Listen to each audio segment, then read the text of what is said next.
Hey guys, welcome to your flipped classroom homework. Tonight we are going to be talking about 7.2. So if you haven't yet, go ahead and open up your notes to 7.2. We're going to be talking about the difference between experimental and theoretical probability. These are the two main types of probability, and there is a difference between them, but the way that we calculate them is actually just about the same. So the first one that I want to talk to you about is experimental probability. So if you would, in your notes, just go ahead and pull out your red pen, and you're going to fill in the first blank. It should say experimental probability. And I've given you a formula here. It means the probability of the event is the number of times that the event occurs divided by the total number of trials. So with experimental probability, it basically means you are actually going to be carrying out some kind of an experiment. If you wanted to write it in short, underneath here, go ahead and write down the probability of the event is the number of successes that you have divided by the number of times that you try out the experiment. So then if you would, just go ahead and draw a cloud around this. This is the main formula we're going to be using. The probability of finding an event when doing experimental probability is taking the number of successes that your event occurred divided by the total number of times that you tried it. So let's go ahead and look at a problem example. Number one says, the table shows the results of spinning a penny 25 times. What is the experimental probability of spinning heads? Now, if I was to ask you what's the theoretical probability, that's saying, in theory, what do you think would probably happen? Well, since on a penny there's only two options, it's either heads or it's tails, you would basically say there's a 50-50 chance of spinning heads or tails. But with experimental probability, they actually pulled out a coin and they did this experiment. So if you look here in our table, you can clearly see out of all the trials, they got 6 heads, and then 19 times they landed on tails. So just like we always do, we're going to go ahead and start off with our formula, and we just learned that for finding the probability of an event, you want to take the number of successes and divide it by the number of total trials that you tried out the experiment. Now, in order to figure out what you're looking for successes, you're going back up here to see, it asks in the instructions, it says, what's the experimental probability of spinning heads? So we're focusing on our successes is how many times we successfully got heads when we flipped the coin. So how many times did we successfully get heads? Correct. It says right here, we successfully got heads 6. Now, my total number of trials, should that be 19? It should not, because if you're looking at all of this, 6 times I got heads, 19 times I got tails, so how many total times did I have? Well, you've got to add these two together. What's 6 plus 19? That's 25. So now we want to go ahead and turn this into a percent, so you can stick it into your calculator or you can do it in your head if you know how to do it by mental math. But what's 6 divided by 25? All right, hopefully you pulled out your calculator and saw you're going to get 0.24, and we want to turn this into a percent, so that means 24%. So up there it has asked us, what's the experimental probability of spinning heads? Their experimental probability of spinning heads was 24%, because out of all those times, 24% of the time they spun heads. All right, let's go ahead and do another example just like this one. The table shows the results of rolling a number cube 50 times. Find the experimental probability. So you can see the results are here in the table. What it's asking me for problem A is how many times did I roll a 3? What percentage did I roll a 3? So as always, start with your formula. Let's go ahead and write it down. The number of successes divided by the total number of trials. So if you look up here, how many times did I successfully roll an 8? Because not an 8, a 3. All right, I gave it away. 8 times, okay? So 8 over, how many trials were there? If you needed to, if it didn't tell you at the very beginning, you could add 10 plus 4 plus 8 plus 11, another 11, and 6. But we don't have to do that because in our instructions, what did it tell us? It told us exactly how many times. Right here, we rolled it 50 times. So the total number of trials was 50. All right, once again, you can do it mental math. You're trying to get this number to become 100, so you could be multiplying the top and the bottom by 2 to get your percent. If you do that, what would you get? Okay, 16%, that's right. If you don't know how to do it mental math, all you're doing, you see that this right here is a fraction bar, so you're dividing. Take your top number, 8 divided by 50. When you do that, what do you get? 0.16, and we always want to change this over to a percent, so the probability of rolling a 3 showed us that it was 16%. Now, if you remember the likelihood, we talked about likelihood last week in class. Does anybody remember what 16% would be? The likelihood, that's unlikely that you are going to be rolling a 3. So we're going to do the same idea for problem B, rolling an odd number. Start with your formula. We're going to take the number of successes, that's how many times we successfully rolled an odd number, over the total number of trials that we have rolled our number cube. So I'm going to go ahead and erase this right here. First thing we're looking for is, what are the odd numbers? Looking here in my table, what are my odd numbers? Number 1 is odd, number 3 is odd, and number 5 is odd. So you can see here I rolled a 1 10 times, a 3 8 times, and a 5 11 times. So all you're going to do is you're going to add those numbers together. 10 plus 8 is 18. 18 plus 11 is, hopefully you got 29, divided by, once again, if you come up here, we know that 50 times is how many times we tried this out. All right, so once again, you're trying to get this number to turn into 100, okay? If you're trying to calculate this in your head, you're simply going to multiply both of them by the number 2, or you can put this into your calculator, 29 divided by 50. When you do that, you will get 0.58, and as a percentage, you're going to have 58%. All right, so there's a 58% chance that you're going to be rolling an odd number, which is slightly higher than what we just got for rolling a 3.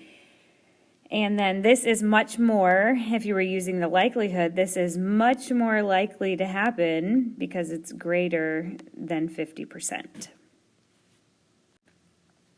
So hopefully that part of experimental probability makes sense. Now we're going to talk about the other part of probability, and that is theoretical probability. So go ahead and pull out your red pen and slip that into your notes right there. The theoretical probability is the probability of the event happening, and then here we've got a slightly different formula. This is the favorable outcomes over the total outcomes.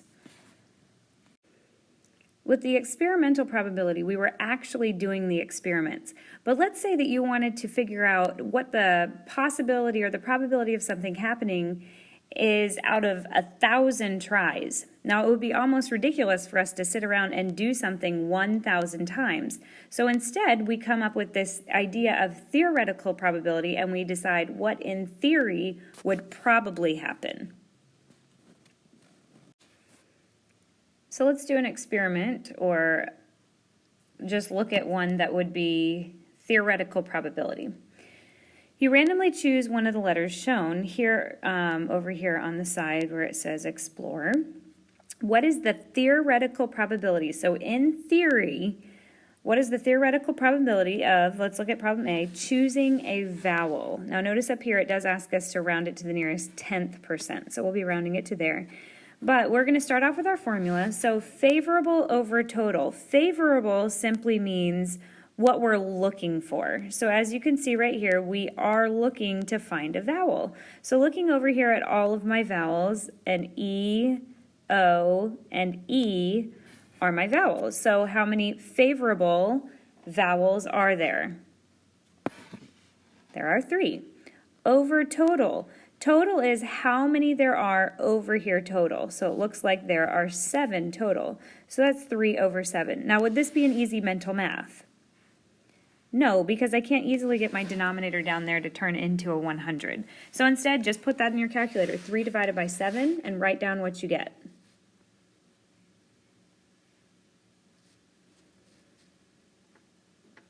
All right, hopefully you went ahead and you got 0.4285 5, 7. Now, once again, ask me to round to the nearest 10th percent. Remember, the first thing you're going to do when you come to a problem like this is you are going to actually move it over. Let's change it to a percent first. So as I change that to a percent, I've now got 42.857%. The 10th place, we've talked about this also, is right here. It's always the number right after there.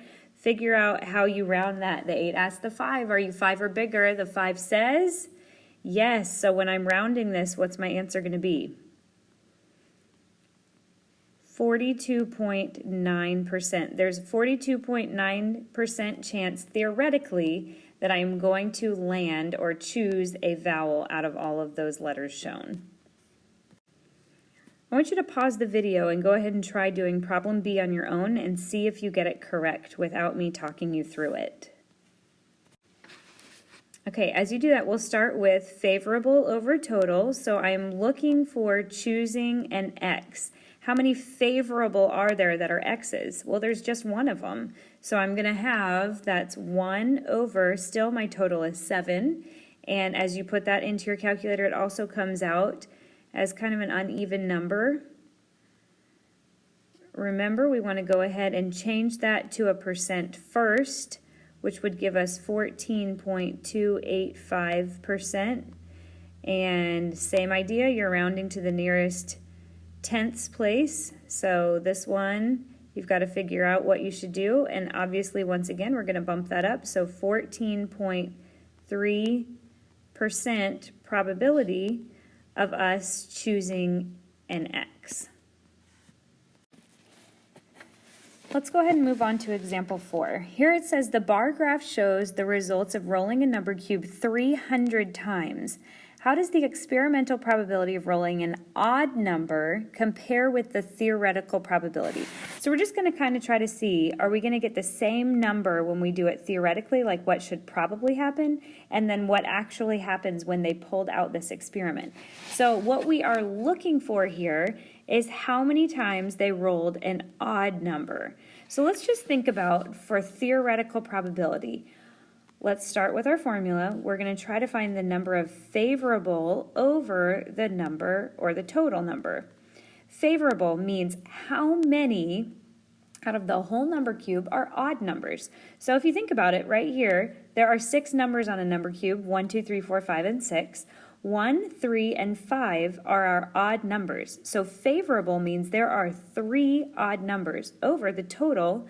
There are 6 total numbers on a number cube. Whenever you find that, 3 over 6, it means half, which is 50%. So 50% of these on the number cube are going to be odd numbers.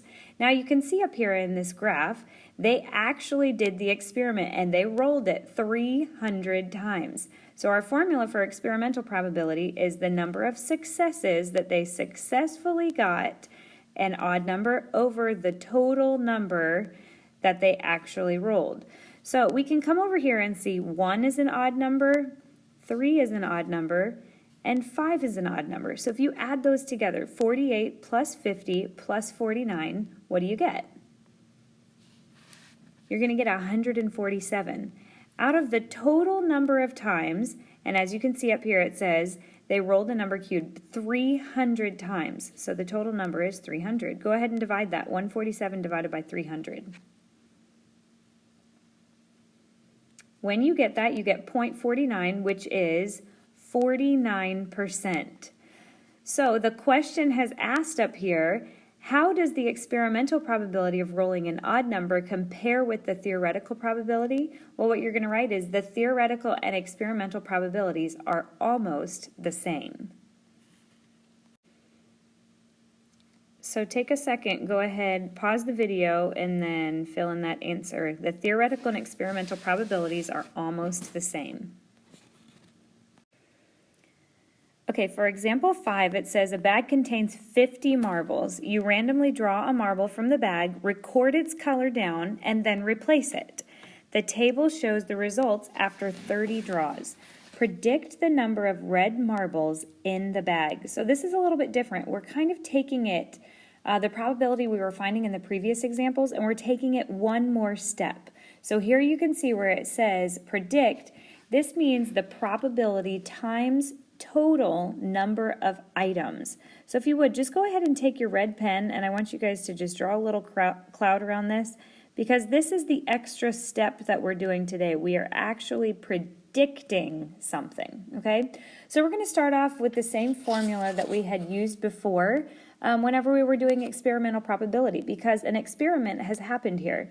So the formula we're going to use is successes over trials.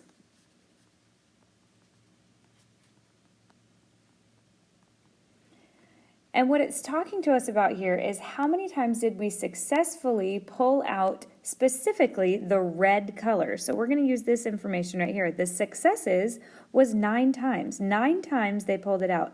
Out of how many trials total? Well, it tells us here after 30 draws. So there were 30 trials. When you do that, you can see it's 0.3, which means 30%. Now, in the previous problems, we were done at this point, but what it's asking us to do here is to predict the number of red marbles that were in the bag. So for this, once again, it's an extra step. We have to take that probability and multiply it times the total number of items. And it says here that the bag had 50 marbles in it. So we can actually use our percent equation to help us find this. P times of equals is. So we're going to take this formula and we're going to change that 30% to a decimal and multiply it times the of, which is the total number that were in the bag. You can see up here it says the bag contained 50 marbles. So we're going to take that and multiply it times 50. And this will give us the total number of red marbles that we had in there. Because if you remember, the of is always going to be the whole amount, and the is will be the part that we're looking for. So 0.3 times 50 is 15 red marbles. So what you've done is you've predicted that we believe probably there are going to be 15 red marbles total in that bag, which contained 50 total marbles. All right, so we've got one final example today. An inspector randomly selects 200 pairs of jeans and finds 5 defective pairs. So 5 pairs he's not happy about. About how many pairs of jeans do you expect to be defective in a shipment of 5,000? So expect is just like that word predict. Once again, they did an experiment here. So we're going to start with our formula, successes over trials, because they actually did an experiment to figure out how many defective jeans there were. So successes. Now that seems kind of funny to say that it was successful to have defective pairs of jeans, but successes means how many times did they do what it is that you're looking for. And we're looking for defective pairs of jeans. So there were 5 out of a total number of 200. When you plug that into your calculator, you get 0.025, which is 2.5%. Okay, so that's our probability right there. But once again, we're going to take this word expect or predict and take it one extra step. We're going to use, once again, our formula with the percent equation. P times of equals is. So we're going to go ahead and take this. We're going to change this back into what we had here for our decimal, 0.025 or 2.5%. and multiply it times that total of the number that they're trying to do the experiment with, which up here you can see was 5,000. So we're going to multiply that times the 5,000 total pairs of jeans. When you do that, that's going to tell you how many defective jeans you will probably have out of that order. When you put that in your calculator, you will see that you will end up with 125 defective pairs of jeans. So basically the reason why this kind of information would be helpful is there will be some companies that will actually hire people to do these kinds of experiments to see whether or not they're going to make a profit or if they'll lose money depending on what they predict will probably happen in that entire big order. So if you got a really large, like 80% of them are going to be defective, they probably aren't going to order from those same people again, okay? So that hopefully will help you to kind of understand the difference between experimental and theoretical probability, and we will talk more about this tomorrow.